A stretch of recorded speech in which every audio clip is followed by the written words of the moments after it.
A single shot shattered the evening stillness of Prescott, Arizona territory, as Theodora Harmon pressed her back against the rough-hewn wall of her father's mercantile store, her breath catching in her throat.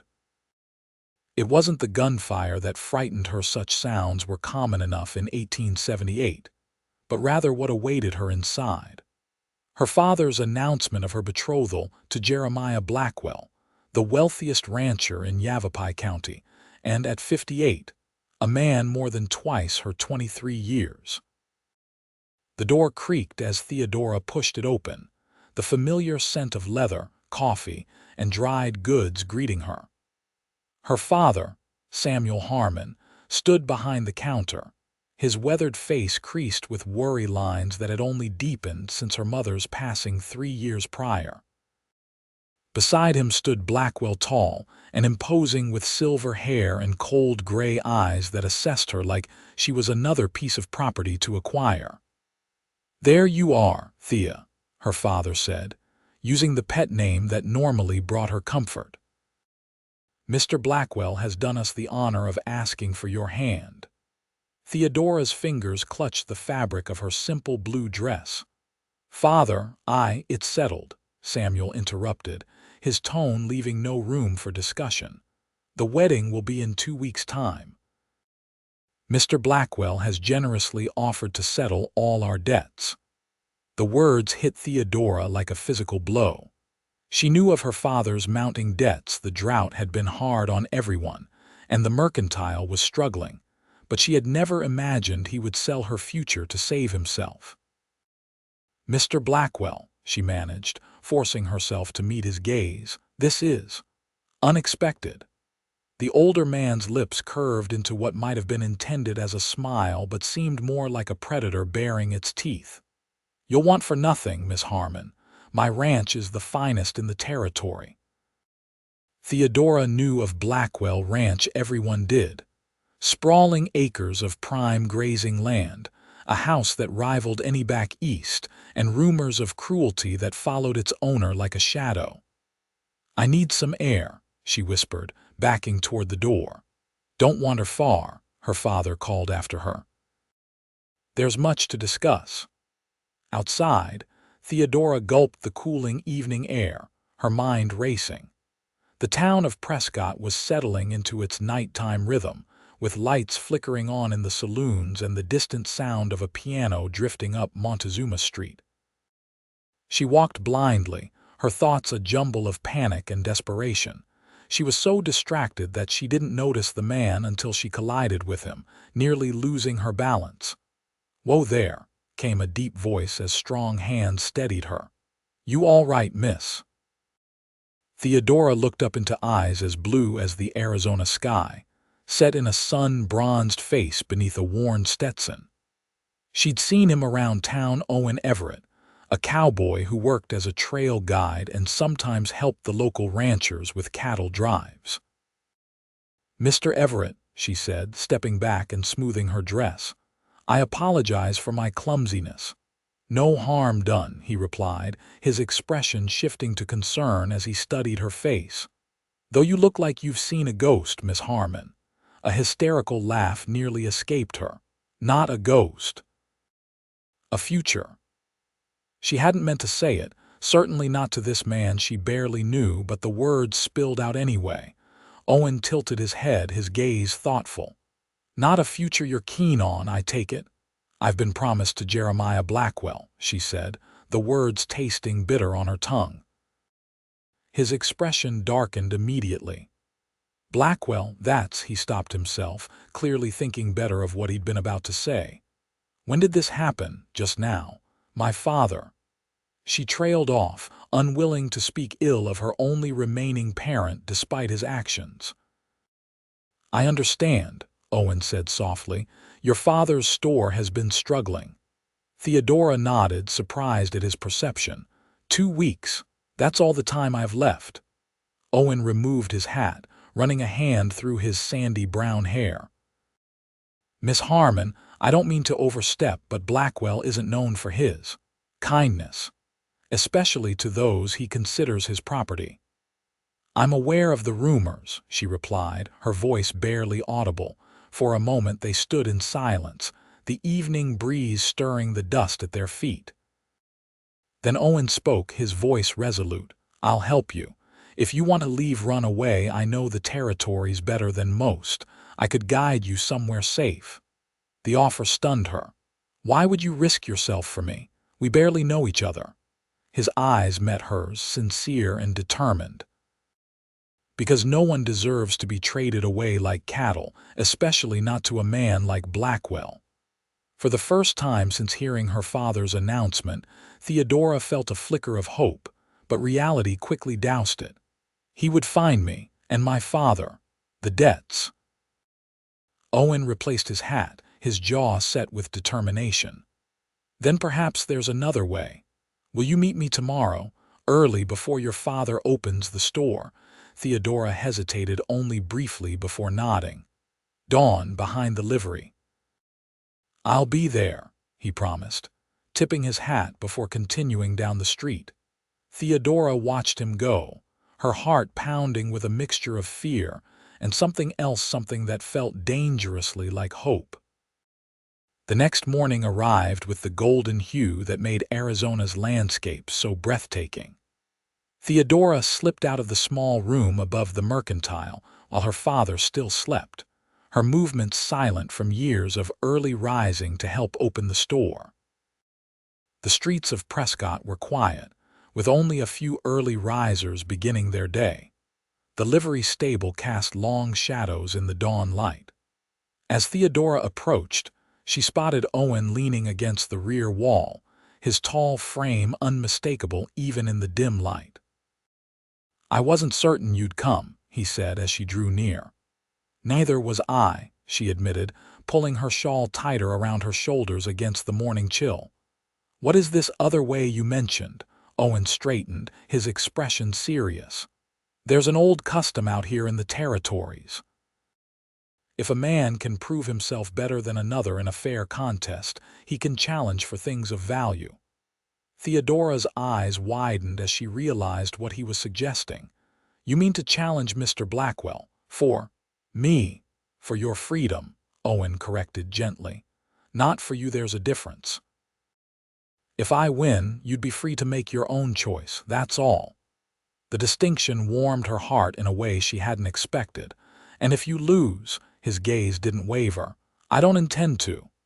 Mr. Blackwell is not a man who accepts defeat gracefully, she warned. He's dangerous. I'm aware, Owen replied, but I've faced worse than him on the trails.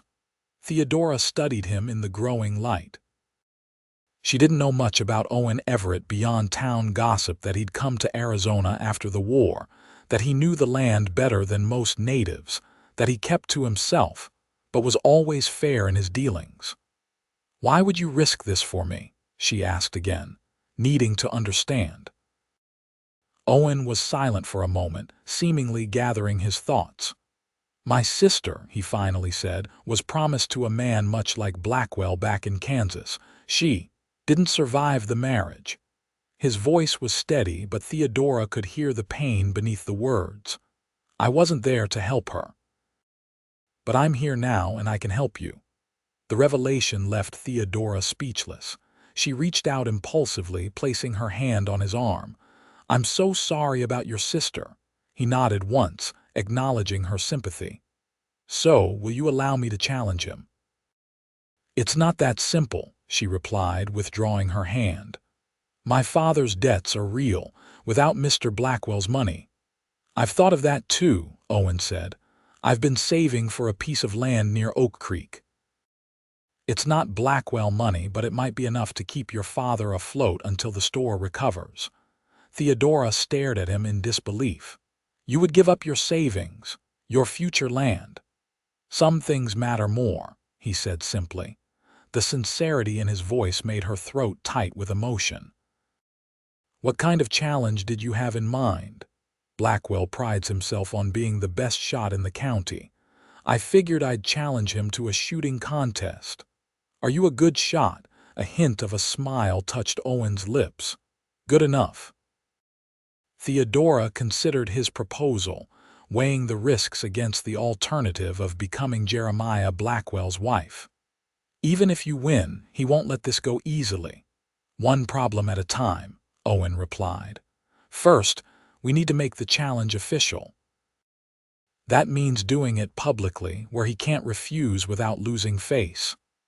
"The town meeting," Theodora said suddenly. "It's tonight at the courthouse. Everyone of importance will be there, including Mr. Blackwell." Owen nodded. "Perfect. Will you be there?" "My father insists I attend to be seen with my fiancée." The word felt wrong on her tongue. "Then I'll see you tonight," Owen said, straightening his hat. "Try not to worry too much until then." As if sensing her lingering doubts, he added gently, "Miss Harmon, I give you my word whatever happens. You won't have to marry that man if you don't want to." Theodora believed him, and that belief carried her through the day as she mechanically assisted customers in the store, endured her father's wedding plans, and prepared for the evening meeting. By the time the town bell rang at 7, signaling the start of the meeting, her nerves were stretched to the breaking point. The courthouse was crowded when Theodora entered on her father's arm, with Jeremiah Blackwell joining them near the entrance. The rancher placed a possessive hand at the small of her back, guiding her to seats near the front. Theodora's skin crawled at his touch, but she forced herself to remain composed. Mayor Hutchins called the meeting to order, addressing various town matters: water rights, the new school teacher's arrival, plans for expanding the railway connection. Theodora scarcely heard any of it, her attention focused on searching the room for Owen. She finally spotted him standing near the back wall, his tall frame easy to distinguish even in the crowded room. As the meeting began to wind down, Mayor Hutchins asked, "Is there any other business to discuss before we adjourn?" Owen stepped forward, his voice carrying clearly across the room. "I have business to discuss, Mayor." All heads turned, and Theodora felt Blackwell stiffen beside her. "The floor is yours, Mr. Everett," the mayor said, gesturing him forward. Owen walked confidently to the front of the room, his boots striking the wooden floor with purpose. He nodded respectfully to the mayor before turning to face the assembly. "Many of you know me as a guide and occasionally a hired hand," he began. "What you may not know is that I believe in the old ways, the traditions that helped tame these territories when law was scarce." Murmurs rippled through the crowd. Owen continued, his gaze finding Jeremiah Blackwell. "Mr. Blackwell, I understand you've arranged to marry Miss Theodora Harmon." Blackwell rose, his expression thunderous. "My private affairs are none of your concern, Everett." "They become my concern when they involve forcing a woman into marriage against her will," Owen replied evenly. Gasps and whispers filled the room. Samuel Harmon half rose from his seat, his face flushing with anger and embarrassment. "How dare you?" he began, but Owen cut him off. "Mr. Harmon, I mean no disrespect to you, but I believe Miss Harmon should have a choice in her future." His eyes found Theodora's, and she felt strength in his steady gaze. Blackwell's laugh was cold. "And I suppose you think you're a better choice? A saddle tramp with nothing to his name." "I'm not offering myself as an alternative," Owen clarified, his voice remaining calm despite the insult. "I'm challenging you, Mr. Blackwell, for Miss Harmon's freedom to choose her own path." The courthouse erupted in exclamations and chatter. Mayor Hutchins banged his gavel repeatedly, calling for order. "What kind of challenge do you propose?" Blackwell asked when the noise subsided, his tone making it clear he found the entire situation amusing. "A shooting contest," Owen replied. 3 trials of skill with a rifle. The winner decides Miss Harmon's fate." "And what do I get when I win?" Blackwell demanded. "If you win, I'll leave Prescott for good," Owen said. "And I'll add $500 to Miss Harmon's dowry." Theodora's breath caught. $500 was a fortune for someone like Owen, likely all he had saved and more. Blackwell considered the offer, his eyes calculating. And if, by some miracle, you win, Miss Harmon is released from any obligation to marry you, and her father's debts to you are considered paid in full. Samuel Harmon jumped to his feet. Now see here, this is outrageous. My daughter is not a prize to be won in some contest. No, she's not, Owen agreed, his gaze shifting to Theodora. She's a person who deserves the right to determine her own future. I accept, Blackwell announced before anyone else could speak. A predatory smile spread across his face. Tomorrow at noon in front of the courthouse, 3 shooting challenges of my choosing. Of my choosing, Owen countered. I issued the challenge. Blackwell's smile didn't waver. 2 of yours, 1 of mine, and we each bring a judge to ensure fairness. Agreed, Owen said without hesitation. This is absurd, Samuel sputtered. Theodora is promised to Mr. Blackwell. There's a contract. A contract you signed, Father, Theodora said, finding her voice at last as she rose to her feet. But my life is not yours to bargain with. She turned to face the assembly, her heart pounding but her resolve firm. I accept Mr. Everett's challenge on my behalf.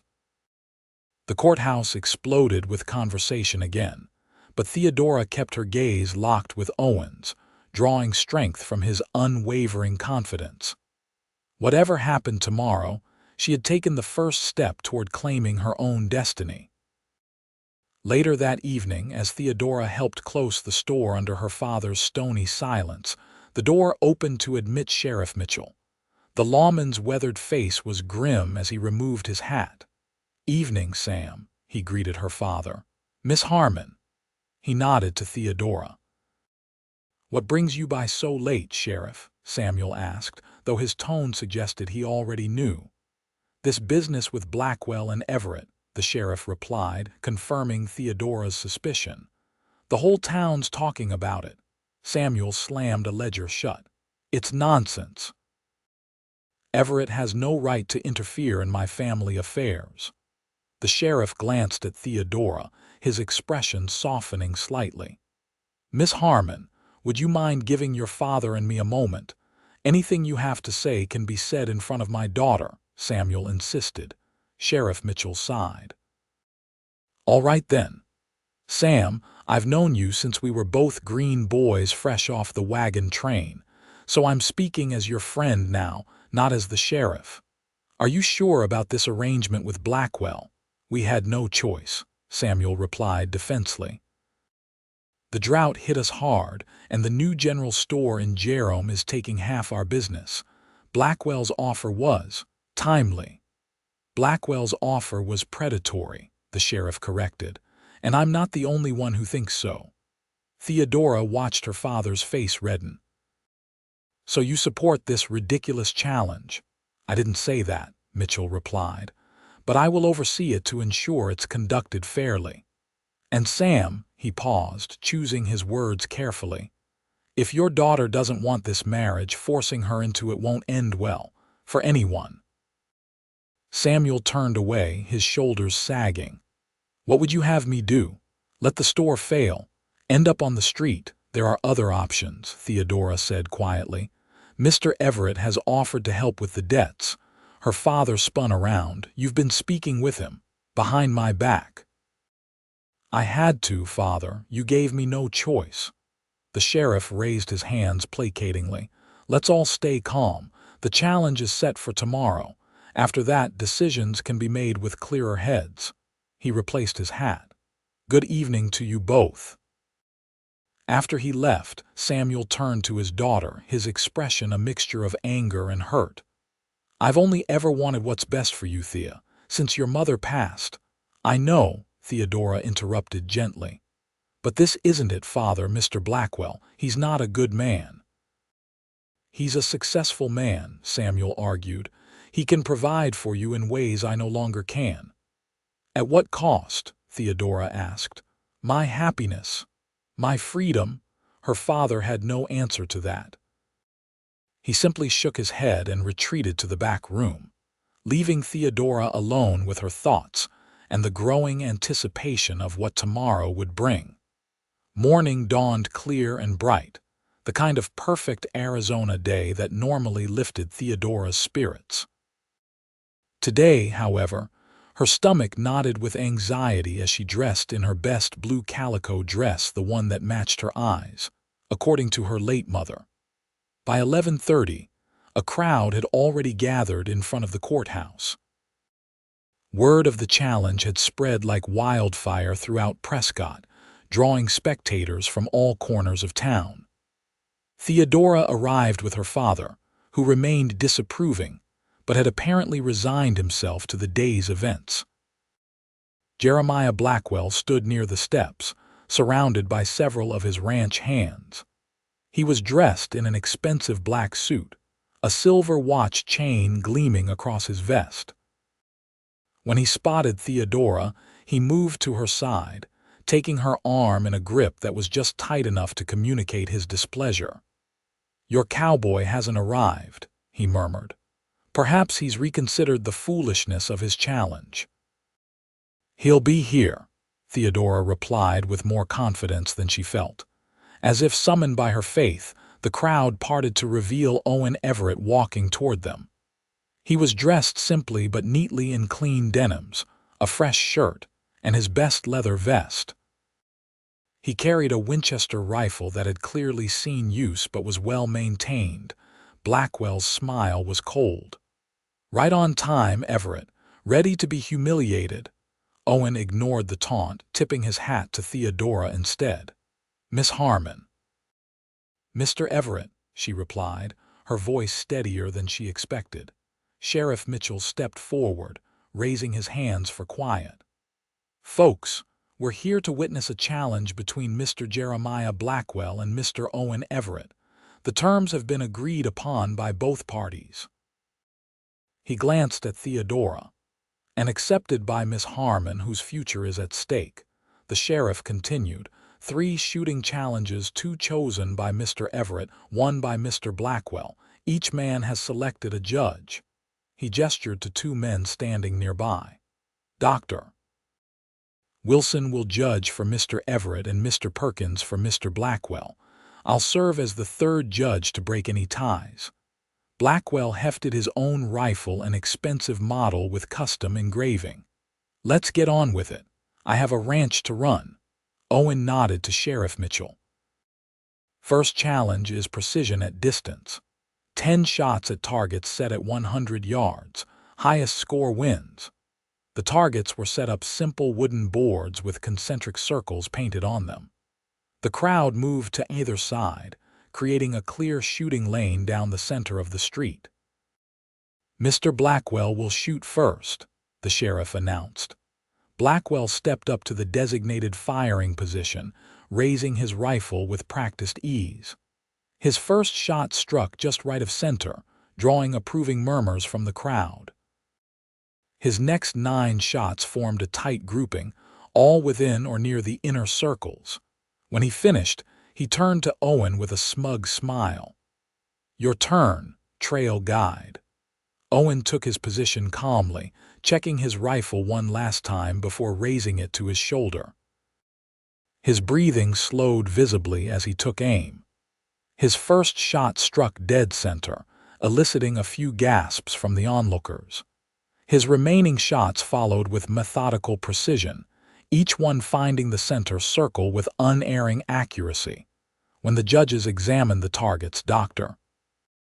Wilson announced, "Mr. Everett's score is higher by 12 points." Blackwell's face darkened, but he maintained his composure. "One challenge doesn't make a winner. What's next?" "Moving targets," Owen replied. 5 shots each at clay pigeons launched from that contraption.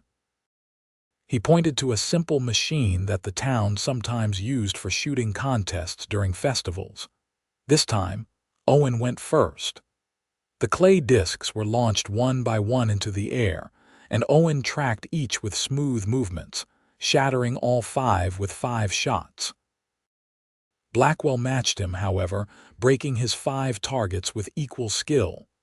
The crowd's excitement grew as the second challenge ended in a tie. "Now we come to my challenge," Blackwell said, his confidence returning. "Mounted shooting." Murmurs rippled through the crowd. Mounted shooting was difficult and dangerous, requiring expert horsemanship and shooting skill combined. 6 targets will be set up along a course, Blackwell explained. "We'll ride at full gallop, shooting each target in sequence. Time and accuracy both count." 2 horses were brought forward, Blackwell's expensive black stallion and a bay gelding for Owen. The course was quickly arranged, with bottles placed on posts at various heights and angles. Blackwell went first, mounting his stallion with practiced ease. At the sheriff's signal, he spurred his horse into motion, thundering down the course.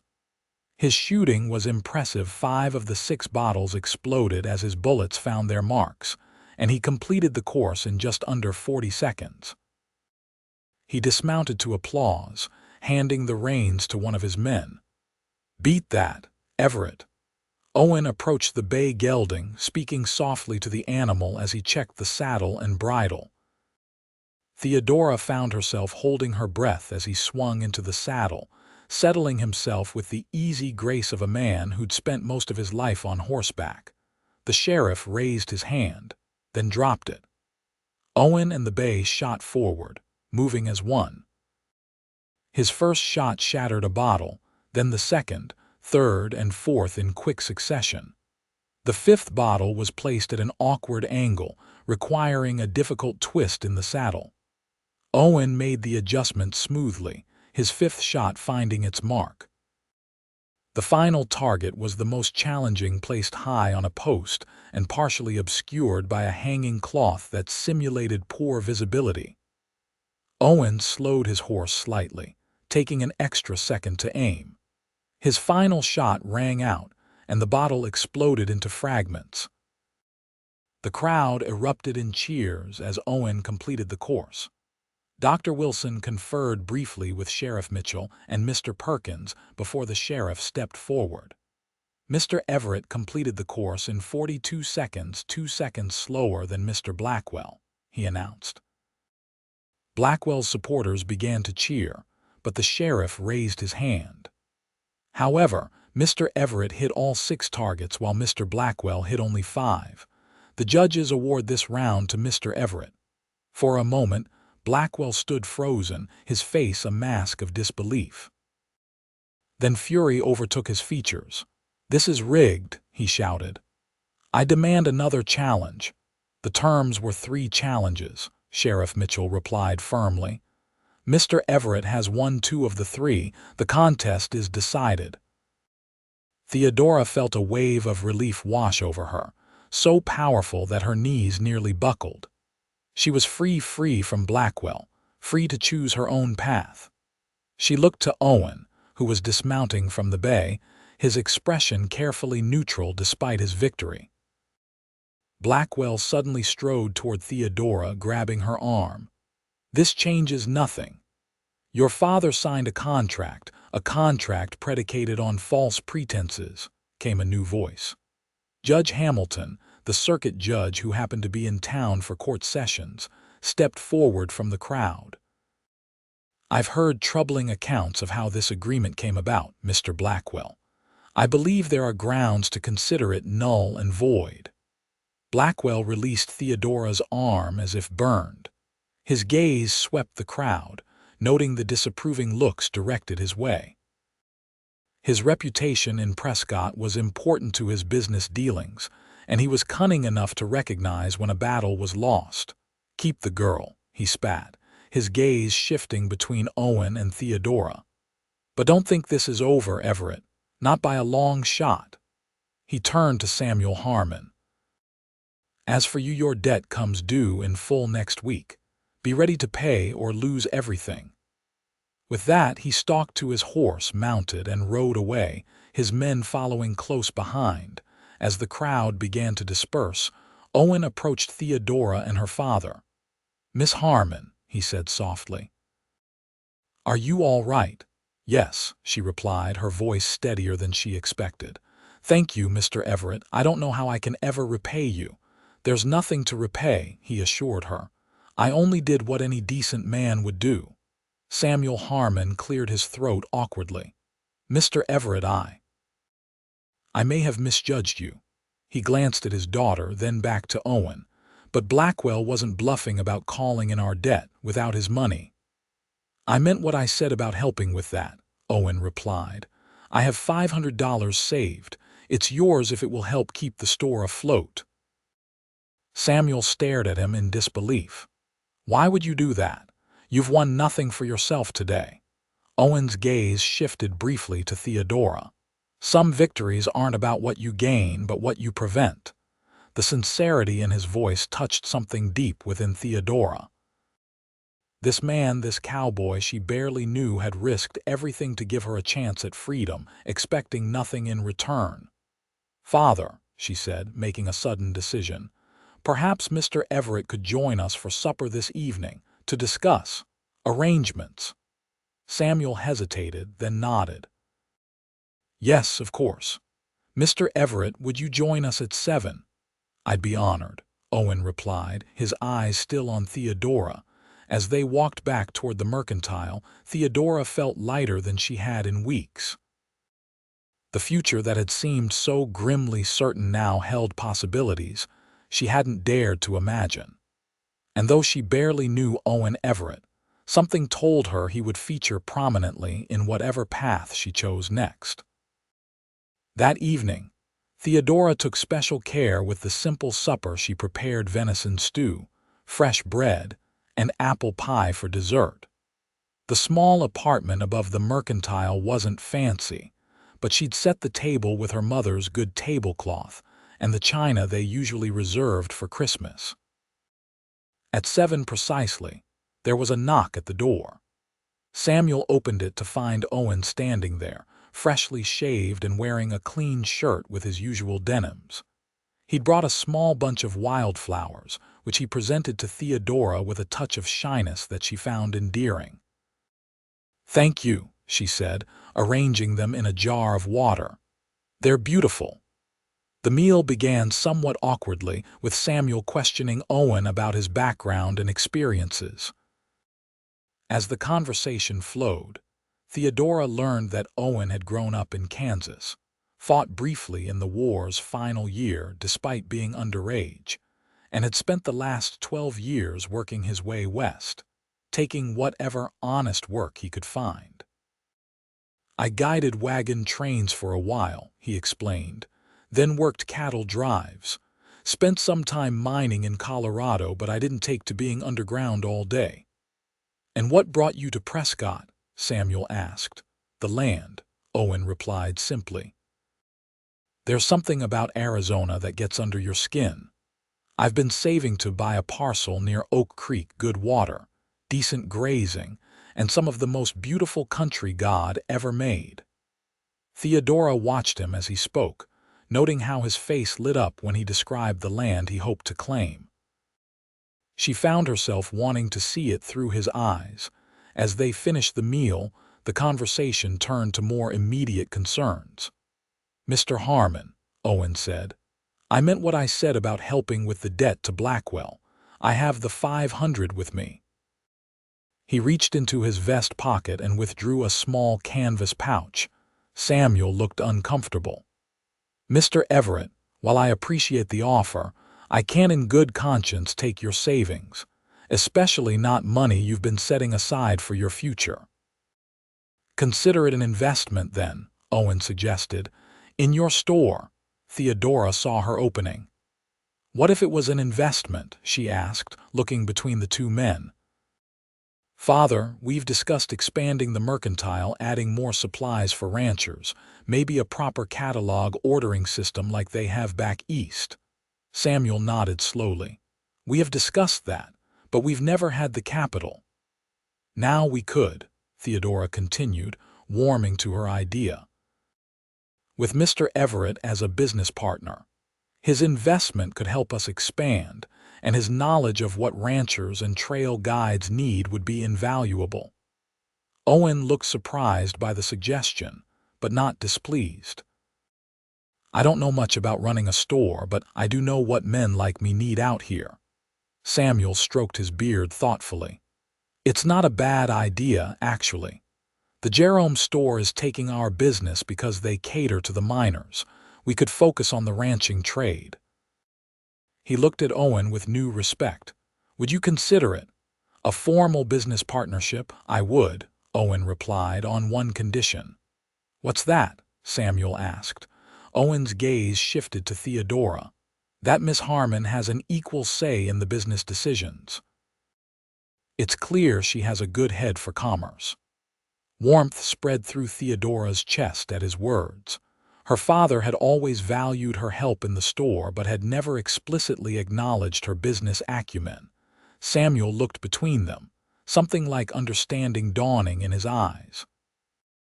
"I believe that can be arranged," he said finally. "We'll have Judge Hamilton draw up the papers tomorrow." Later, as Owen prepared to leave, Theodora walked him to the door. "Thank you," she said softly, "not just for today, but for seeing me. Owen's blue eyes held her steadily. "You're easy to see, Miss Harmon. You shine brighter than most." The compliment brought heat to her cheeks. "I hope this partnership works out for all of us." "I believe it will," he replied. Then, with a touch of hesitation, he added, "I was wondering if you might allow me to call on you properly sometime. Not for business, but socially." Theodora's heart skipped. "I'd like that very much, Mr. Everett." His smile transformed his face, making him look younger and even more handsome. "Until tomorrow, then." As she watched him walk away down Montezuma Street, Theodora felt something unfamiliar and exhilarating unfurl within her, the sensation of a future opening up, full of possibilities she'd never dared to imagine. Over the next few weeks, the partnership between Owen Everett and Harmon Mercantile transformed both the business and Theodora's life. Owen's investment allowed them to pay off Blackwell and begin expanding their inventory to include specialized equipment for ranchers and trail guides, items that weren't available elsewhere in Prescott.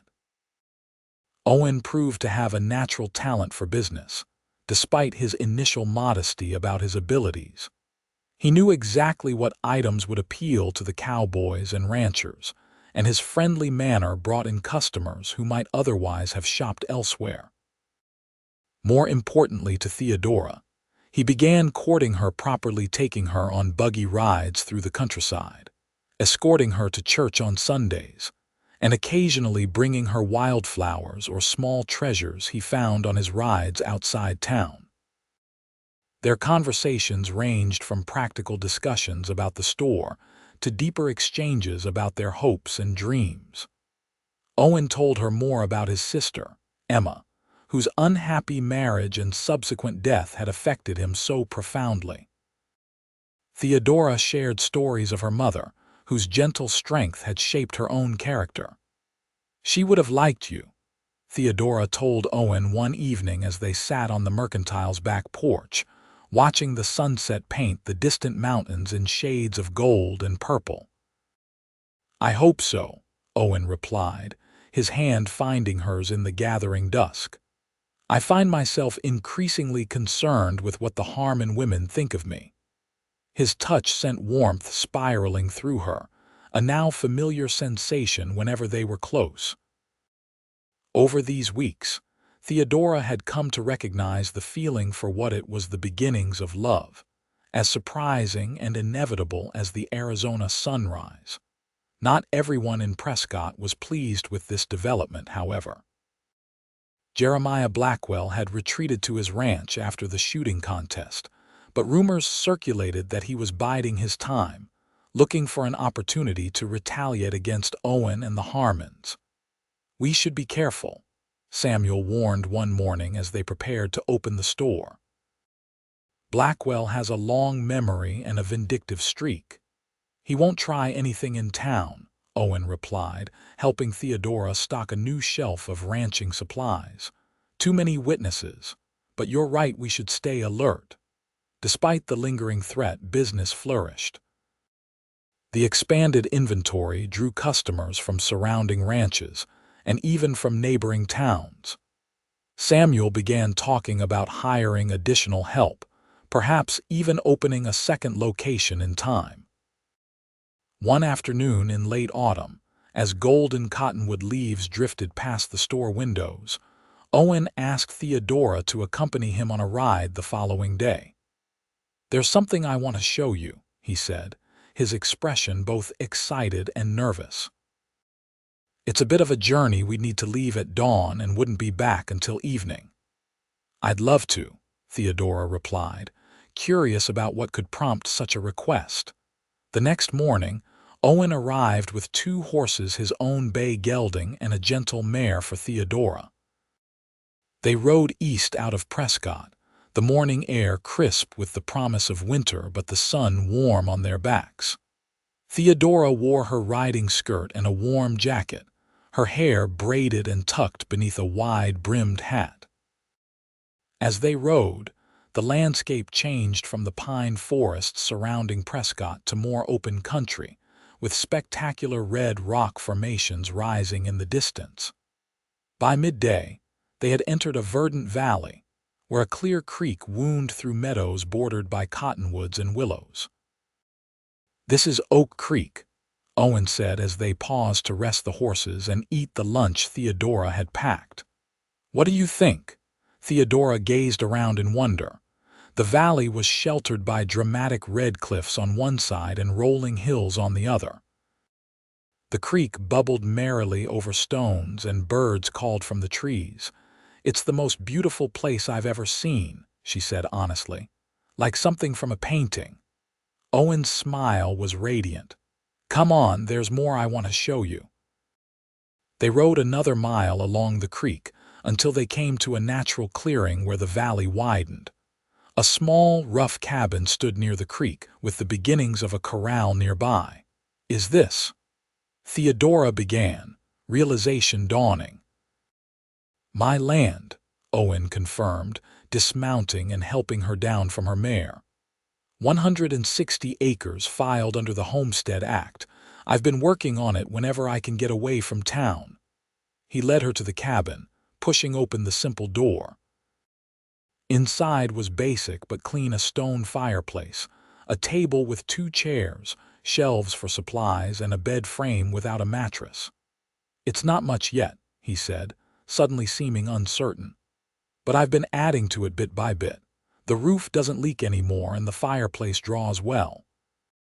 Theodora walked to the single window, which framed a view of the creek and the red cliffs beyond. "It's wonderful, Owen." He came to stand beside her, close enough that she could feel the warmth of him.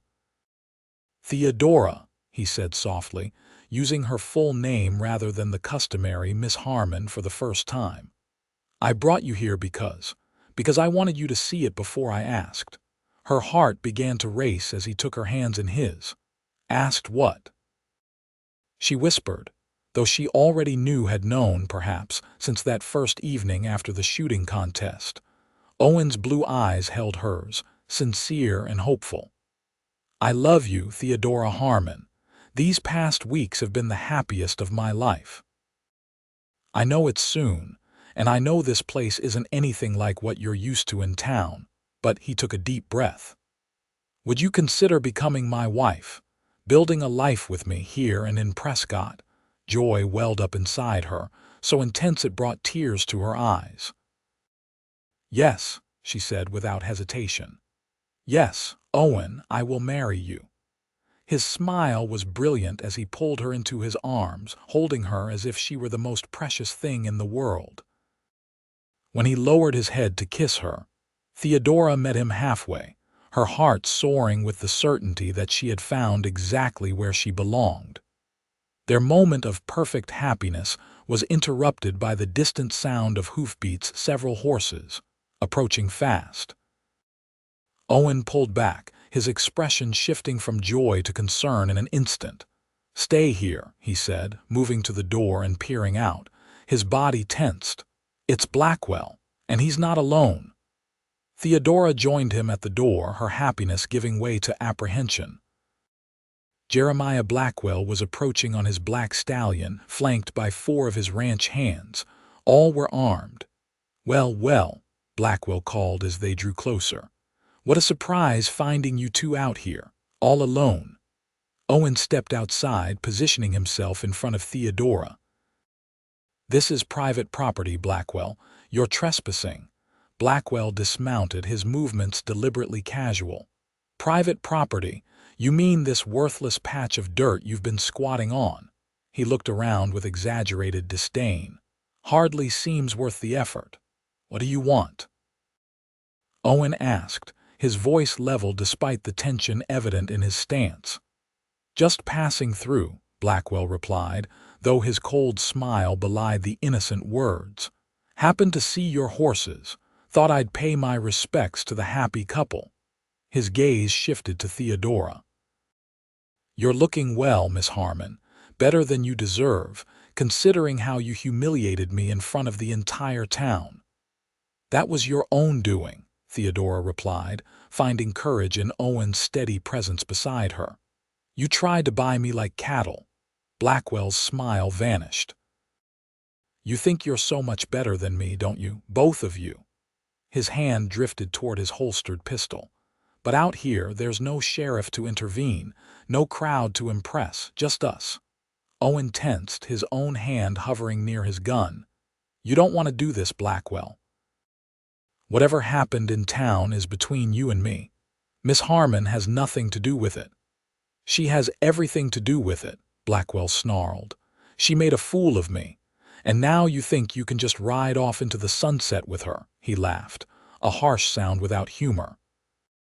"That's not how this story ends, Cowboy." The tension stretched between them, tight as a bowstring. Theodora held her breath, painfully aware that they were outnumbered and far from help. "Boss," one of Blackwell's men said suddenly, "riders coming." All heads turned to see a cloud of dust in the distance, approaching rapidly from the direction of Prescott. As the riders drew closer, Theodora recognized the glint of a badged Sheriff Mitchell, accompanied by at least 6 armed men, including her father. Blackwell cursed under his breath. "Another time, perhaps," he said, his tone deceptively light as he remounted his stallion. "Enjoy your little homestead while you can, Everett." With a terse nod to his men, he wheeled his horse around and rode away, giving the approaching posse a wide berth. Minutes later, Sheriff Mitchell reined in before them, concern etched on his weathered face. "You two all right?" "We're fine," Owen assured him. "How did you know to come?" "Samuel got worried when he saw Blackwell and his men riding out of town not long after you left," the sheriff explained, nodding to Theodora's father, who dismounted and hurried to his daughter. "Thank God you're safe," Samuel said, embracing Theodora tightly. "When I realized Blackwell might have followed you." "We're fine, father," Theodora assured him, though her hand still trembled slightly. "Owen was protecting me." The sheriff dismounted, looking around the homestead with approval. "Nice place you've got here, Everett. Bit isolated, though.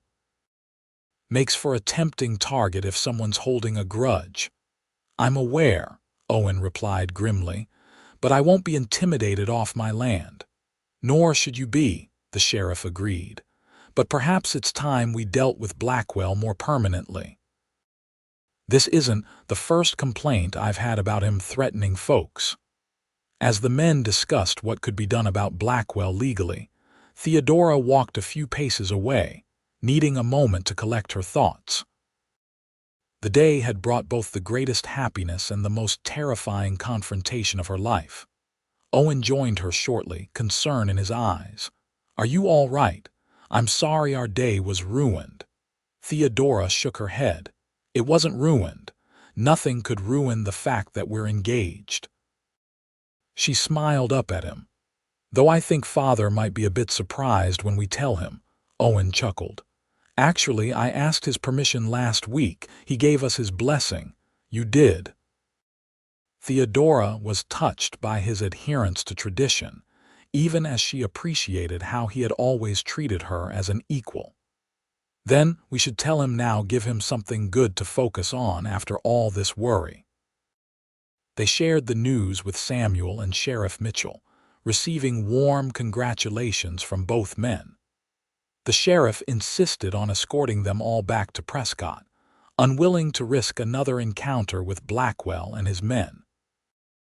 As they rode home in the late afternoon light, Theodora found herself looking back toward Oak Creek Valley, her heart full of conflicting emotions: joy at the prospect of becoming Owen's wife, fear of Blackwell's continued threats, and a growing determination that she would not allow anyone to take away the future she and Owen were building together. News of their engagement spread quickly through Prescott.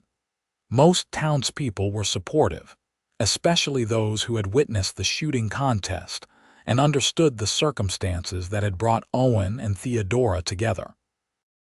A few questioned the relatively short courtship, but Samuel's obvious approval silenced most criticism. Preparations for the wedding began immediately. They decided on a December ceremony, giving them just over a month to plan. Theodora spent her free time sewing her wedding dress, a simple but elegant creation of cream-colored satin, with lace trim, salvaged from her mother's wedding gown.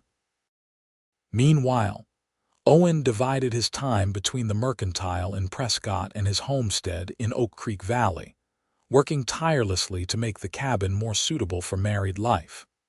He added a proper kitchen, expanded the main room, and built sturdy furniture with his own hands. Their plan was to live primarily in town, managing the store with Samuel, but to spend time at the homestead whenever possible, gradually building it into a proper ranch. Sheriff Mitchell made good on his promise to address the Blackwell situation. After gathering statements from several people who had been threatened or intimidated by the wealthy rancher over the years, he presented his case to Judge Hamilton. The judge issued a stern warning to Blackwell to cease his intimidation tactics or face legal consequences. For a few weeks, it seemed that the warning had worked. Blackwell was seen in town occasionally, but he kept his distance from Owen and the Harmons. Some whispered that he had found a new focus for his attention: a recent widow with substantial mining interests near Jerome. As their wedding day approached, Theodora allowed herself to believe that perhaps the threat had passed. The night before the ceremony, she sat with her father in their living room above the mercantile, cherishing these last quiet moments of her unmarried life. "I've been thinking," Samuel said as they shared a pot of tea, "about your mother and what she would make of all this." Theodora smiled gently. "What do you think she would say?" "She would be proud of you," Samuel replied without hesitation. "Your courage, your determination to forge your own path." He paused, his eyes growing misty. "And she would approve of Owen, not for his money or position, but for the way he looks at you, like you're the sun and moon and stars all wrapped into one." "Oh, Father," Theodora said, touched by his words. "I made a terrible mistake with Blackwell," Samuel continued, his voice heavy with regret. "I was so focused on security, on making sure you were provided for, that I lost sight of what truly matters. Can you forgive me?" "There's nothing to forgive," Theodora assured him, taking his weathered hand in hers. "You were trying to do what you thought was best, and without Blackwell's offer I might never have truly gotten to know Owen." Samuel squeezed her hand. "You have your mother's generous heart." After a moment he added, "I have something for you, a wedding gift." He reached into his pocket and withdrew a small leather pouch, which he handed to Theodora. Inside was a delicate gold locket on a fine chain. "It was your mother's," Samuel explained as Theodora opened it to find a tiny portrait of her parents on their wedding day. "She would want you to have it now." Tears sprang to Theodora's eyes as she closed the locket and clutched it to her heart. "Thank you. I'll treasure it always." The wedding day dawned clear and cold, with a light dusting of snow that transformed Prescott into a winter wonderland.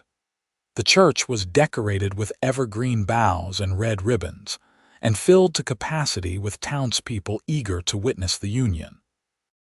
Theodora stood at the back of the church with her father, her heart pounding with anticipation. Her cream-colored dress complemented her dark hair, which was arranged in an elegant knot with a few curls framing her face. Around her neck, her mother's locket gleamed. "Ready?" Samuel asked, offering his arm. Theodora nodded, suddenly too emotional to speak. As the church doors opened and the congregation rose to their feet, her eyes sought and found Owen standing at the altar. He was handsome in a new black suit, his blue eyes fixed on her with such love that she nearly forgot to breathe. The ceremony passed in a blur of emotion. They exchanged vows and rings, simple gold bands that represented their commitment to each other. When the minister pronounced them husband and wife, Owen's kiss was both tender and promising, eliciting cheers from their friends and neighbors. The celebration afterward was held at the town hall, decorated festively for the occasion. There was music and dancing, abundant food and drink, and an atmosphere of genuine joy that encompassed everyone present. Even Judge Hamilton and Sheriff Mitchell set aside official dignity to join the festivities. The judge, slightly flushed from celebratory whiskey, clapped Owen on the shoulder. "Finest wedding I've attended in years," he declared, "and certainly the most deserved happiness I've witnessed." Later, as Theodora and Owen shared their first dance as husband and wife, she leaned close to whisper, "I never imagined I could be this happy." Owen's arms tightened around her. "This is just the beginning," he promised. "We have our whole lives ahead of us." As the evening drew to a close, they prepared to depart for their wedding night. Owen had arranged for them to stay at the Grand Hotel, Prescott's finest establishment, before leaving the next day for a brief honeymoon at their Oak Creek homestead. Standing on the hotel steps, Theodora tossed her bouquet into the crowd of well-wishers. It was caught by young Mary Wilson, the doctor's daughter, who blushed furiously as everyone cheered. Inside their hotel suite, with its elegant furnishings and crackling fireplace, Owen and Theodora finally found themselves alone as husband and wife. There was a moment of shy hesitation between them before Owen drew her gently into his arms. "Mrs. Everett," he murmured, the name sounding both strange and wonderful to Theodora's ears. "May I tell you how beautiful you are?" "You may tell me anything you wish," she replied, reaching up to touch his face. "For the rest of our lives."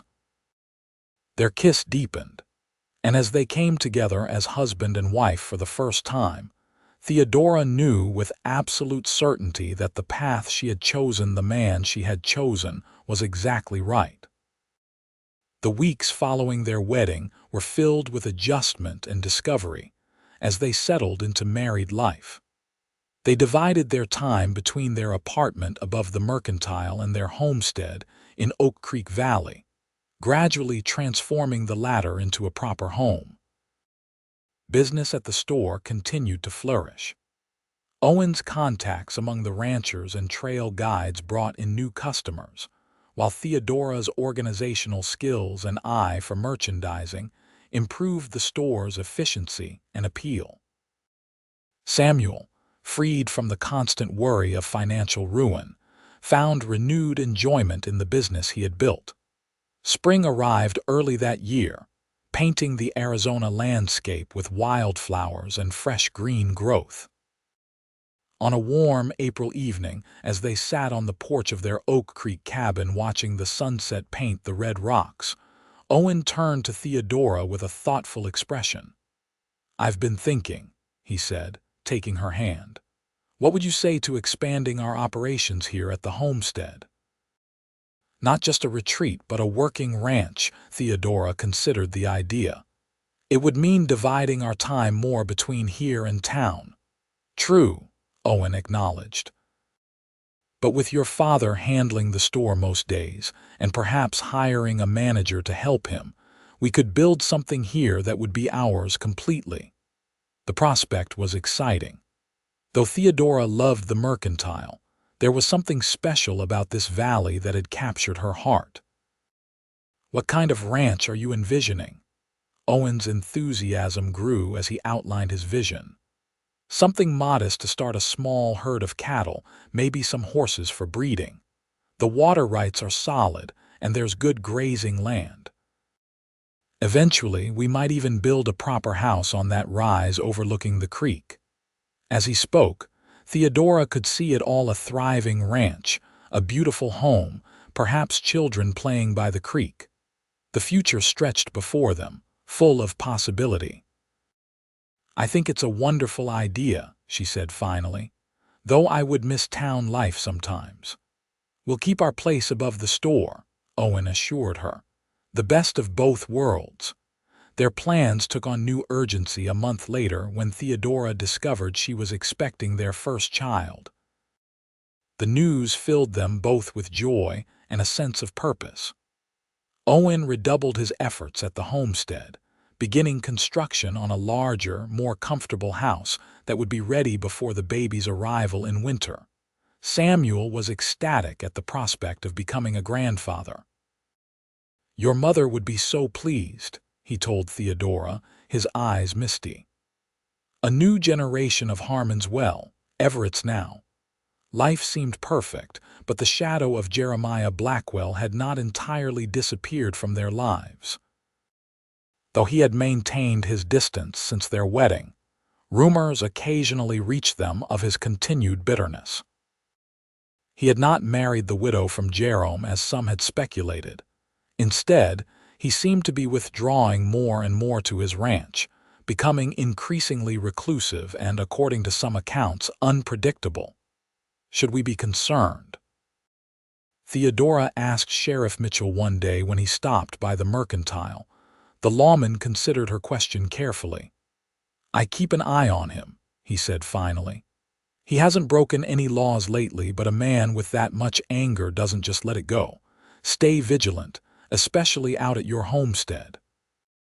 They took his advice seriously, never traveling to Oak Creek without letting someone know their plans, and Owen always kept a rifle within reach when they were there. Yet as months passed without incident, the constant vigilance began to feel excessive. Life moved forward, the ranch took shape, the baby grew within Theodora, and the mercantile prospered. In late November, with Theodora nearing her time, they made what they planned to be their last trip to the homestead, until after the baby's birth. The new house was nearly complete, a handsome structure of local stone and timber, with large windows overlooking the valley and a wide porch where they could watch the sunsets. It's perfect, Theodora said as Owen led her through the finished rooms. Our child will love growing up here. Owen's face glowed with pride and love. I built it for both of you, he said, placing a gentle hand on her rounded belly. For our family. They spent the day arranging furniture and unpacking supplies, preparing the house for their eventual return with the baby. As evening approached, Owen built a fire in the new stone fireplace while Theodora prepared a simple meal in the kitchen. They were just sitting down to eat when they heard horses approaching, several of them, riding fast. Owen was instantly alert, moving to the window while reaching for his rifle. Who is it? Theodora asked, her hand instinctively covering her belly protectively. Can't tell yet, Owen replied, his voice tense, but it's at least 3 riders. As the horsemen drew closer, the last rays of sunlight illuminated them clearly: Jeremiah Blackwell and 2 of his men, all armed. Stay inside, Owen instructed, moving toward the door. Lock it behind me. Owen, no, Theodora began, but he cut her off with a kiss. Trust me, he said softly. I'll handle this. Heart pounding, Theodora watched through the window as Owen stepped onto the porch, rifle held casually but ready. Blackwell and his men reined in a few yards from the house. "Evening, Everett," Blackwell called, his voice carrying clearly through the glass. "Nice place you've built yourself." "What do you want, Blackwell?" Owen replied, his stance relaxed but vigilant. Blackwell dismounted, signaling his men to remain on their horses. "Just paying a neighborly visit. Heard you're expecting a happy event soon." His gaze shifted to the window where Theodora stood, and she instinctively stepped back into the shadows. "My wife's not receiving visitors," Owen said firmly, "and I'd appreciate it if you'd state your business and move on. It's getting dark." Blackwell laughed, the sound harsh in the gathering dusk. "Always so direct. That's what I like about you, Everett. No pretense." He moved a few steps closer. "My business is simple. I'm leaving the territory, selling my ranch, heading to California." Owen's posture didn't relax. "I wish you well, then.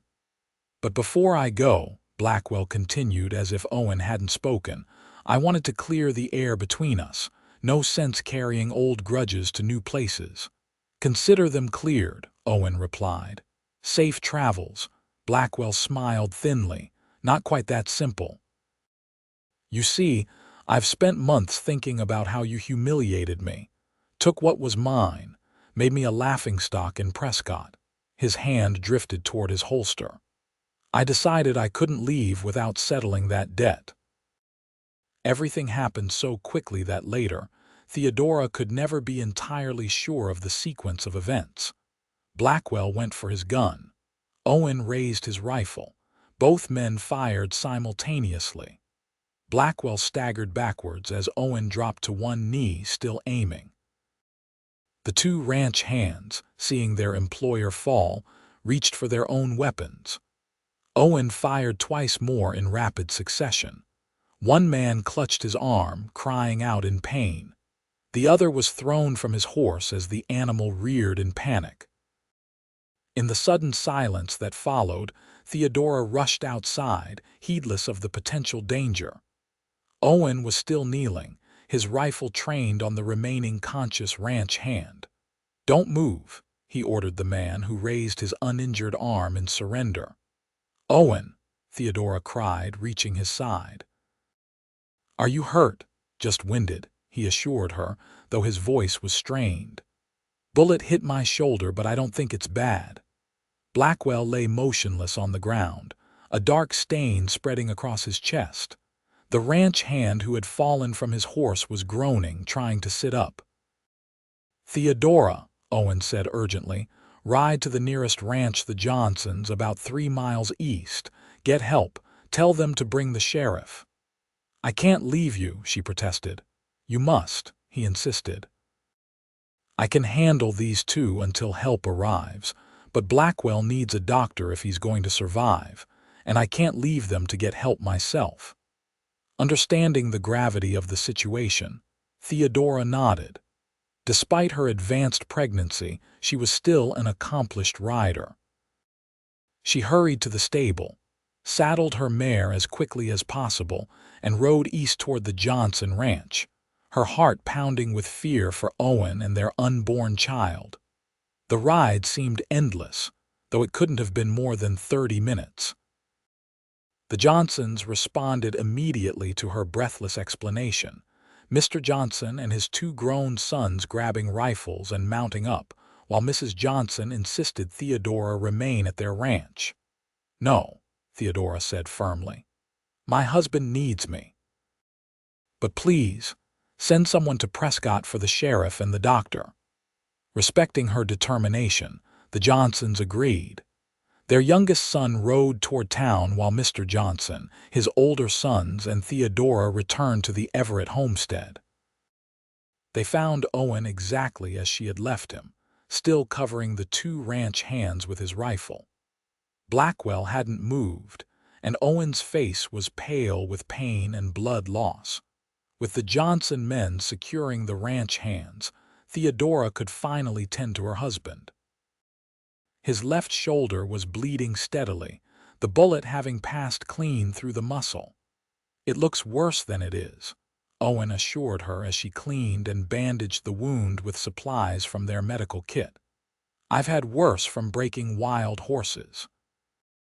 By the time Sheriff Mitchell arrived with Dr. Wilson several hours later, the situation was well under control. The doctor confirmed that Owen's wound was not life-threatening, though he would need time to heal. Blackwell, however, was beyond help. Owen's bullet had struck him directly in the heart.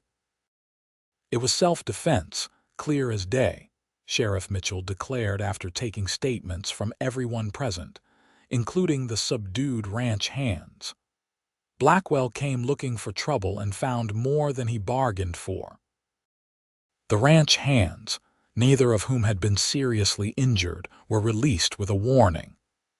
They admitted that Blackwell had been drinking heavily for days, obsessing over Owen and Theodora, and had finally decided to confront them before leaving the territory. "He wasn't planning to kill you," one of them told Owen awkwardly. "At least, that's not what he told us. Just wanted to scare you some, maybe rough you up, but he wasn't himself lately." In the aftermath, Dr. Wilson insisted that Theodora return to Prescott immediately, concerned about the effect of stress and exertion on her pregnancy. Owen, despite his injury, refused to be separated from her, and they both traveled back to town in the doctor's buggy. The next week passed in a blur of official statements, a brief inquest, which ruled Blackwell's death justified self-defense, and concerned visits from friends and neighbors. Owen's shoulder began to heal, and the shock of the confrontation gradually faded. Just before Christmas, as a gentle snow fell on Prescott, Theodora went into labor. After a long but uncomplicated delivery, she gave birth to a healthy son whom they named Samuel Owen Everett, in honor of his grandfather and father. As Theodora held their child with Owen seated beside her on the bed, his arm carefully cradling both of them, she felt a profound sense of peace and rightness. "He's perfect," Owen whispered, gently touching his son's tiny fingers. "Yes," Theodora agreed, looking from their child to her husband's face. "Perfect." Samuel was overjoyed with his namesake, spending hours simply watching the baby sleep. "A fine boy," he declared, "strong like his parents." The winter passed peacefully as they adjusted to life with a newborn. Owen's shoulder healed completely, and by spring, they were ready to return to their homestead in Oak Creek Valley. The shadow of Jeremiah Blackwell had finally been lifted from their lives, leaving them free to focus on their future. 5 years later, Oak Creek Ranch had become one of the most respected smaller operations in the territory. Owen's careful management and innovative approaches to ranching had paid off, while Theodora had established a successful side business breeding and training riding horses. Their partnership in the Prescott Mercantile continued as well, with Samuel still managing day-to-day operations with the help of a young assistant. Young Sam, as everyone called him, was a lively, curious boy with his mother's dark hair and his father's blue eyes. He was joined by a sister, Emma Rose, named for Owen's late sister and Theodora's mother. On the anniversary of their wedding, Owen and Theodora stood on the porch of their home, watching their children play near the creek while the sunset painted the red rocks in glorious color. "Did you ever imagine this?" Theodora asked, leaning against her husband's strong shoulder. "That day when I literally ran into you on Montezuma Street?" Owen's arm tightened around her waist. "Not specifically," he admitted. "But I knew even then that you were someone special, someone worth fighting for." Theodora smiled, remembering the shooting contest that had changed both their lives. "You saved me," she said softly. Owen shook his head. "No, love. You saved yourself when you had the courage to stand up at that town meeting and accept my challenge. I just provided the opportunity." From the creek came the sound of children's laughter, as Sam showed his little sister how to float a leaf boat on the water. The setting sun gilded their dark heads, creating a tableau of perfect contentment. "Either way," Theodora said, turning in Owen's arms to face him, "I'm grateful every day for the life we've built together." "As am I," Owen replied, lowering his head to kiss her with the same tenderness and passion that had marked their relationship from the beginning. As twilight descended on Oak Creek Valley, painting the landscape in deepening purples and blues, the Everett family gathered on their porch, a family forged through courage, determination, and a love strong enough to overcome any challenge life might present. The story of the cowboy who challenged for a woman's freedom had become legend in Prescott, retold in saloons and at social gatherings, growing more dramatic with each telling. But for Theodora and Owen, the real story was the one they lived each day, a story of partnership, family, and a love that had given them both the freedom to become their best selves together.